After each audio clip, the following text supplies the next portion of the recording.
को इस सृष्टि पर पहचाना कैसे जा सकता है? क्या इन कानों द्वारा या आँखों द्वारा या भक्ति मार्ग के द्वारा? भक्ति का फल ही है ज्ञान, और ज्ञान माने ही जानकारी। किस बात की जानकारी? भगवान की।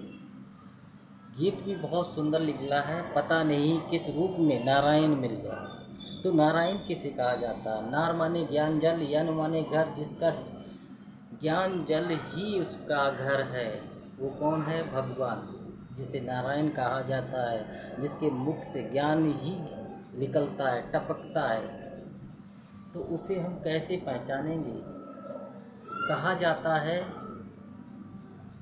कि ऋते ज्ञानम मुक्ति, ज्ञान के द्वारा ही मुक्ति मिलती है हर प्राणी को, हर मनुष्य को। लेकिन मुक्तिदाता कौन है जिससे हमें मुक्ति मिलेगी? वो है नारायण। लेकिन उसे हम कैसे पहचानें? नहीं ज्ञानम सदर्शम मी विद्यते, ज्ञान के समान कोई चीज़ होती नहीं है। और ज्ञान कौन है? जिसे पूर्णमिदम कहा गया है। वो पूर्णमिदम कौन है? भगवान, जिसके अंदर पूर्णमिदम माने पूरा ही ज्ञान है। चाहे सारा संसार उससे ज्ञान सारा ही ले ले, अपने अंदर भर ले, तब भी उससे पूर्ण ही बचेगा।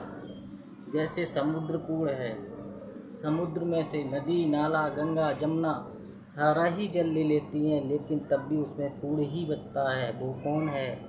भगवान। भगवान के अंदर अकूट भंडार है, गुणों का भंडार है, ज्ञान सागर है। उससे सारा ही मनुष्य मात्र ज्ञान ले ले, तब भी वो पूर्णमिदम पूरा ही बचता है।